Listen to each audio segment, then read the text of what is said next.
que ele conquistou já no século XVIII a.C. Tá? E a cidade de Jopa aparece também no Velho Testamento, no livro de Jonas. No livro de Jonas 1 e 2, conta a história daquele personagem que nós conhecemos como Jonas, né? E Jonas era um homem que Deus escolhe e fala para ele: Jonas, você vai lá para Nínive pregar. E Jonas olha e tem a coragem de chegar para Deus e dizer: não, mas eu não vou para lugar nenhum, manda outro. Vê se pode. E ainda tem a petulância de querer se esconder de Deus. Vê se pode. E ele se esconde de Deus aonde? Num navio cargueiro. Num navio. E o navio embarca e Jonas lá dentro, né?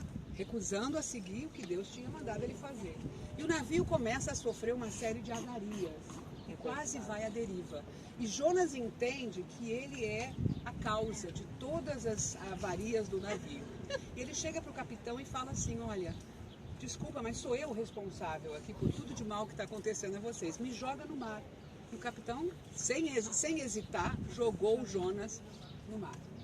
Prontamente, Jonas foi engolido por uma baleia. E ele fica no ventre dessa baleia 3 dias. E nesses 3 dias ele fica ruminando a escolha dele de se negar a servir a Deus, como Deus tinha pedido para ele ir a Nínive, né? E, eventualmente, nesses 3 dias, no final, ele resolve se arrepender. Ele fala para Deus: eu vou para onde você me mandar.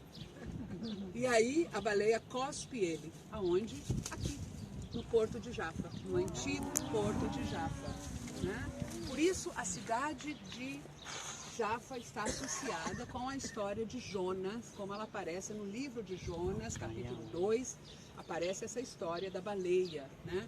E por isso é que a baleia é um dos símbolos da cidade de Jaffa, né? Tem uma baleia muito grande lá na frente, que é obra de uma artista plástica, que é o símbolo dessa cidade. Mas tem um detalhe muito interessante sobre essa história de Jonas, que vocês vão entender algo muito interessante, que é uma conexão teológica importante entre os 3 dias que Jonas passa no ventre dessa baleia e os 3 dias que o Senhor passa lá no fundo, antes da sua ressurreição. Esse detalhe tão importante desses 3 dias entre os mortos, porque Jonas também estava entre os mortos, ele estava no ventre daquela baleia, foi usado pelos primeiros cristãos como um símbolo da ressurreição.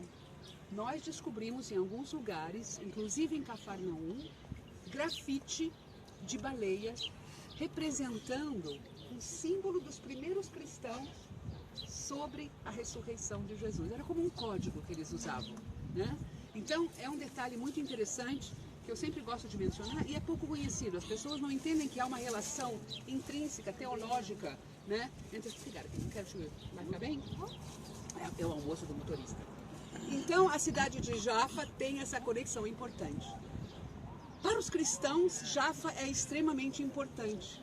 Atos dos Apóstolos 10, 31, conta a história de São Pedro, que estava na cidade de Lida, a mais ou menos 15 quilômetros daqui, quando ele recebe um chamado dos irmãos aqui da cidade, né? Jesus já não estava mais entre os vivos, já tinha ascensionado aos céus, e Pedro assume a sua função de primaz da igreja. E o que ele faz? Ele ia para todos os povoados, visitar as comunidades, fortalecer as comunidades, falar do Senhor, lembrar e fazer atos, né? Como o Senhor tinha confiado a ele. E ao chegar aqui, ele se dá com o relato de uma mulher muito piedosa, chamada Dorcas, em grego, ou Tabita, que era uma costureira muito piedosa, muito crente em Jesus, que tinha acabado de morrer. E tinham mandado chamá-lo de Lida justamente por isso. Pedro chega e logo é levado para a sala onde já tinham preparado o corpo dela, né? E ele então a ressuscita de entre os mortos. Atos dos Apóstolos 10, alguém tem esse texto aí? Pode ler, por favor? Poderíamos ler? Em voz alta, por favor. Deixa eu só completar aqui meu relato. Quando Pedro faz essa ressurreição, é algo muito especial. Ele logo depois vai para a casa de um homem piedoso que vivia aqui, chamado Simão, que era por profissão curtidor de peles. Naquele tempo não tinha saquinhos plásticos. todo mundo usava couro para tudo. Melhor. Né? Usava couro, era bolsinha de couro, saquinho de couro, roupa de couro, textos escritos em pergaminho de couro. Então, o curtidor de couro era muito importante. Simão, o curtidor, recebe Pedro em sua casa e nós vamos vê-la do alto, uma casa que estava perto do farol, né? Do farol do porto de Jafa. E lá estando, Pedro vai descansar, sobe ao terraço esperando a hora do almoço, né? E logo ele estava com fome e de repente ele tem uma visão em que ele vê um lençol enorme descer do céu, cheio de animais que eram considerados por judeus impuros.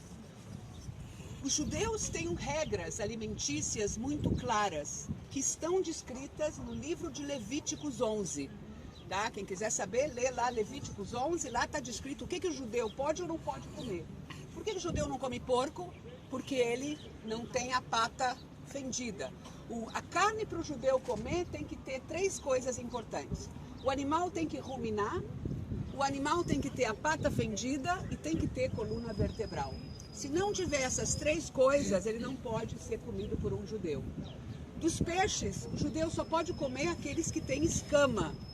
Por isso que o judeu não come camarão, né? O judeu não come porco, mas por contraponto, o judeu pode comer uma zebra.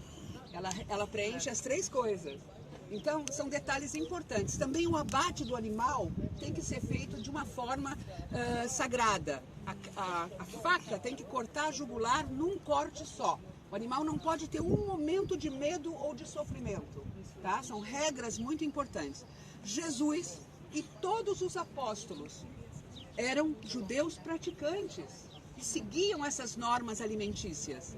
Então, quando Pedro vê esse lençol enorme descendo, com répteis, com animais que eram impróprios ao consumo de judeus, ele escuta a voz de Deus que diz: Pedro, mata e come. E ele olha horrorizado e diz: mas Senhor, eu nunca hei comido nada que não seja impuro. Né? Respondendo como um judeu que nunca tocou.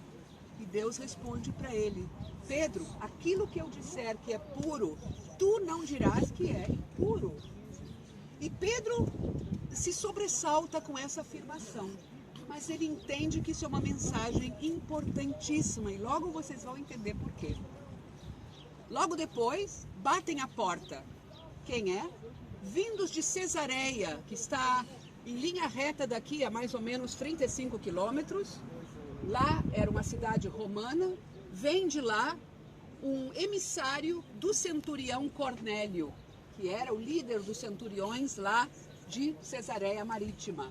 E ele chega aqui, bate na porta, o servidor, né, desse Cornélio, e manda Pedro vir com ele.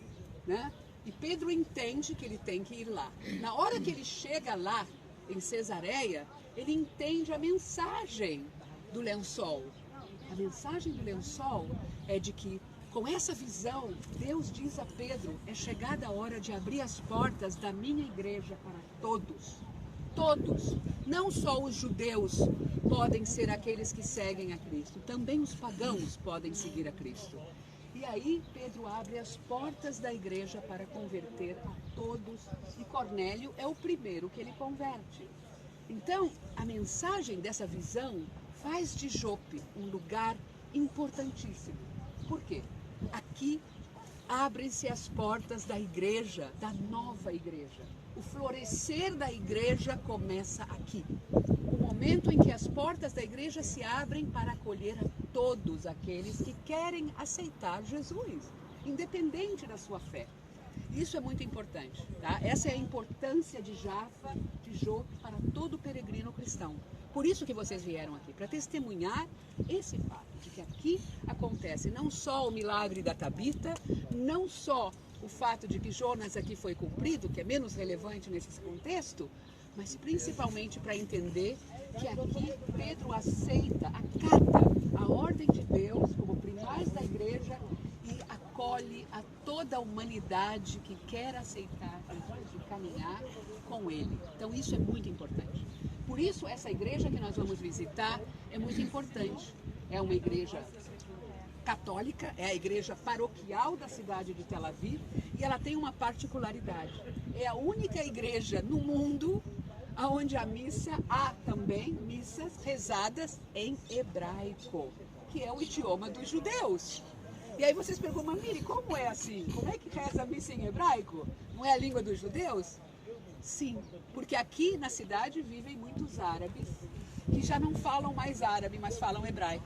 Eles são árabes cristãos que querem ouvir a missa, mas já não falam árabe. Então, eles vêm escutar a missa em hebraico. Tá? Então, isso é bem interessante, é uma coisa única dessa igreja. Ela é uma igreja construída em 1888 pela coroa espanhola, tá? E ela está sobre vestígios de uma igreja anterior, uma igreja do século 17, tá?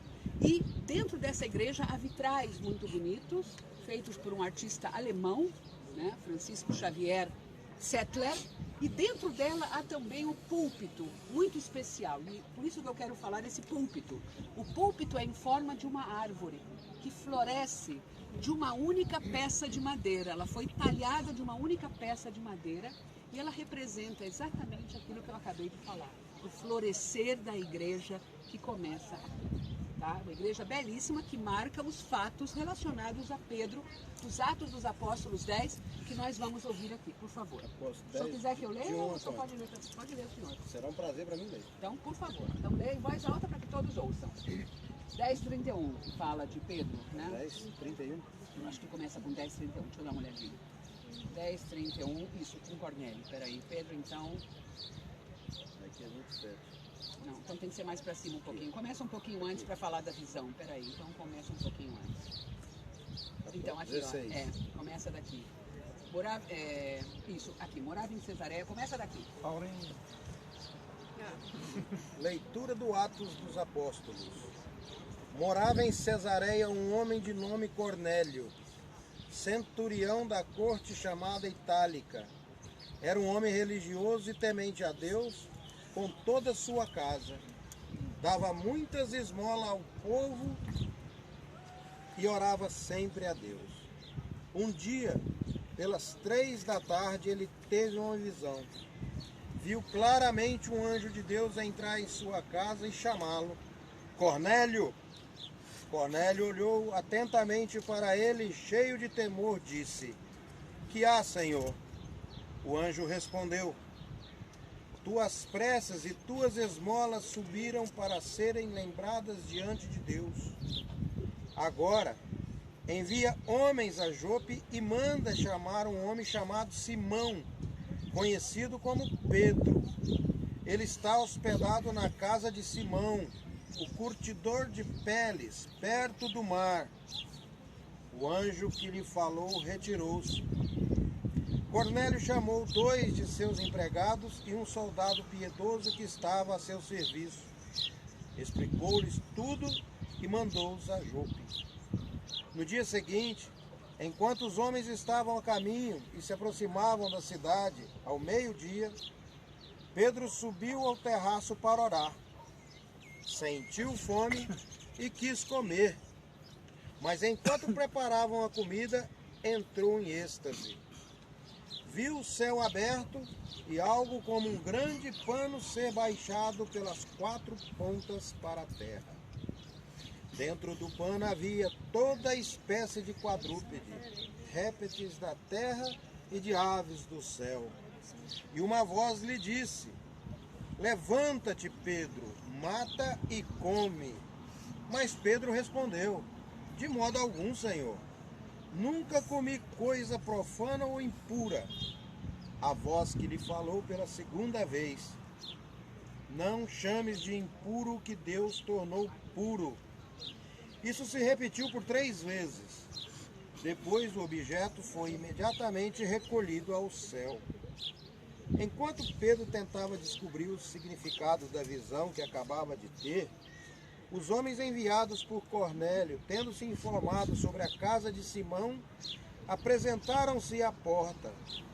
Chamaram para perguntar se aí se hospedava Simão, conhecido como Pedro. Pedro estava ainda refletindo sobre a visão, mas o Espírito lhe disse: Estão aqui 3 homens que te procuram. Levanta-te, desça e vai com eles sem hesitar, pois fui eu quem os mandei. Pedro desceu ao encontro dos homens e disse: sou eu a quem estáis procurando. Qual é o motivo que vos traz aqui?